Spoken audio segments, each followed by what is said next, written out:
I haven't posted anything in a couple of days because I've been a bit busy and I've not been feeling great, but today I wanted to show you something I've been working on.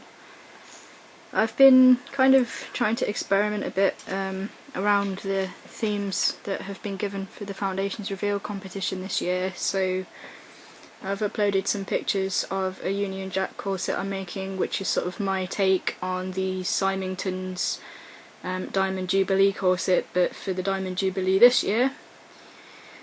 I have also been working on a couple of other things, so although my Weddernesque project is going to be the main one for this, I've also been doing quite a lot of work on the Bird of Paradise one and the one you can see here. Underneath this I'll put some pictures up of some sort of sketches and stuff I'd been doing. This is a corset with a slightly more fetish-y type theme. It's going to be my take on a Pony Girl corset because I wasn't really able to see any that I thought were especially nice or especially well made, and I'm sure they exist, but I've not been able to find any I like. I'm not making it for myself, I'm making it for a friend, but I'm kind of using some of the stuff I have to make it. So she was kind enough to give me a leather hide.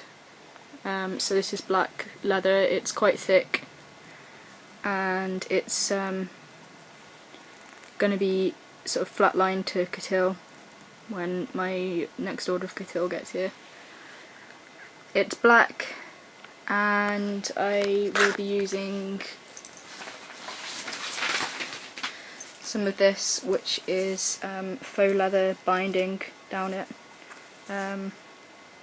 It's just like normal bias binding but made of faux leather really, and it's wide enough that when I use it for the boning channels, if I then sew down the middle as well, then I can get two 6mm spirals down, which is what I'm using at the moment. The hardware, I had a bit of a difficult time deciding on because of the fact that ornamentation is one of the themes, as well as shape. I wanted to make sure I got that right. So although I have lots of silver O-rings and D-rings and things which would make for quite nice hardware on this, I have decided to go with antique gold, as you can see here. I decided to go for the antique gold mainly because of the fact that I wanted it to definitely be a pony corset rather than just a S&M corset. So silver, to me, I was a little bit worried it was going to turn out looking a little bit too much just like, you know, the sort of thing you can buy in Ann Summers in the kind of bondagey section, and I wanted to try and avoid that, so I've decided to go with the antique gold. You can buy the D-rings and stuff in that, so I've got some of those on the way. Other things I've done to try and make this corset fit the themes, shape-wise, I've tried to make it look sort of well, traditional pony girl stuff really, so I went with an underbust because first of all looking around and then second of all talking to people who are in the scene, I became aware that overbusts were something that just weren't used. So I've gone with an underbust. It still closes between the legs because I want to be able to attach a horsetail to the back, so I wanted that to be able to go in the middle, so it needed somewhere where it was sewn rather than being completely open down the back as it would be if it was a standard corset. Having it closed between the legs seemed ideal as a solution. And I'm not 100% sure I'm definitely going to go for it, but I'm probably also going to add some sort of almost bondagey but a little bit more harness type at the top over the breasts, because that's something that's used a lot in the pony play sort of stuff I've been seeing. Also lots of D-rings and things, so it's able to have like reins and stuff attached to it. I'm sorry my drawing is absolutely awful, but you get the general idea. So that's that one that I'm working on. So the ornamentation in that is very important so that it actually looks like what it's supposed to. There's the sort of harness, there's the hardware, and there's also going to be the tail. That's the ornamentation for that one. Moving on from that, I don't know how many of you know me in real life that watch these videos, but if you don't, then there's quite a lot of stuff about me that this corset represents, I guess. It's just a bit of a scrap of fabric really. If you have a look, this fabric, initially was £175 a metre, but I fell in love with it. I used to go to Berwick Street in London quite a lot because it was down the road from where I was studying, and I didn't really get along with anyone on my course, so I spent most of my time down there. It's an absolutely gorgeous duotone silk, and it's also got a really lovely sort of Celtic woven pattern. I only had enough for £1/4 metre because of how expensive it was, but I was determined I was going to get it. So you can see a random scrap of fabric here, another one here which is symmetrical to it, and then there's another two as well, which are here and here.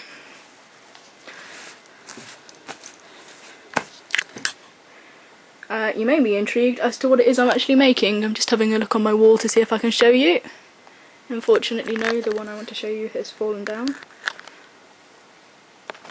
If I tell you that this is a replica of a Symington's corset, you're probably going to think I'm absolutely mental. The corset that I am remaking, I took a pattern from, I think about 2.5, 3 years ago now. It's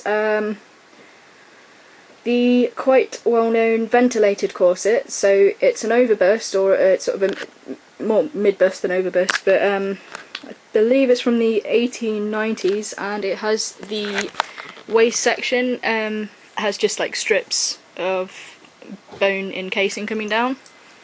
So if you have a look at this, I've got like, it's got basically like loads of cuts in, so each bone is marked out at the top and the bottom of both sections. Unfortunately, I lost the list of how long each bone encasing needed to be, so I'm unable to work on this, but I also gave a copy of that pattern to someone else, so hopefully I'll have that quite soon and then be able to carry on with this, because I just found it when I was going through some of my boxes of my Victorian clothes which are still in storage from where I moved, and realised that even £1/4 metre of fabric that was that expensive is nearly 50 quid of fabric, and also that it is rather beautiful, and I had a lot of really nice ideas for what I was going to do with this, so it seems a shame to waste it. So I've got this on the go. It's not so much anything to do with the Foundations Revealed themes as just a ventilated corset, because that's nothing to do with shape or to do with ornamentation. The fabric in itself I can't really justify saying is the ornamentation just because of how much it cost, because I have some really beautiful fabric that didn't cost very much at all, so saying well, I spent quite a lot of money on it isn't really gonna get me very far. What I did decide I might do, I've got some really nice black beaded lace, so for the middle section I was a little bit worried that sort of flesh was going to come through between the bones, and I think my solution for that is going to be having a layer of that lace on top, so it's still see-through but it's not going to have so much sort of flesh poking through or giving it the chance to do that. So that's sort of two things I'm working on at the moment. Anyway, I've got a few more as well. As I've said, I'll put some pictures of the Union Jack one I'm working on, because that's sort of quite complex pattern matching, which I sort of hating in a way, because the Union Jack has got things like it has an up and a down, as well as being sort of as well as having to be matched side to side, so that's a bit of a pain and is taking up a lot of fabric, but I am enjoying it. So the other thing I'm working on at the moment as well, I've got a couple of customer orders in, so I'm having some fun playing around with different weights of interfacing to see which is going to be the best for moving forward, so I can start making more sort of bulk orders of that rather than buying a metre at a time. On Friday this week it's the Garter Lounge show. I'm now going to be having a stall there, so if you are coming along then you'll be able to come and meet me in person if you're at all interested in getting to know me. Garter Lounge is in Leamington Spa, and it's I think £16 for a ticket if you buy it online in advance and £18 on the door, but I could be wrong. It's on Friday the 13th, and I finished the skirt for it a few days ago and it is absolutely amazing, so I've also almost finished the corset now, and I'm really proud of that. It's got some really nice flossing on it, which is something I don't normally do, and it's also fan laced, so really exciting stuff with that one. So if you're up for sort of going and seeing some burlesque, it's really high quality stuff, so it's definitely worth going along to.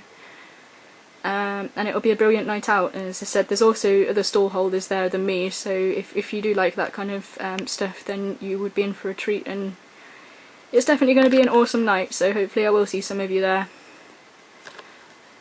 Sorry again for my lack of posts recently, and I will try and update a bit more regularly rather than just one really long video every now and again.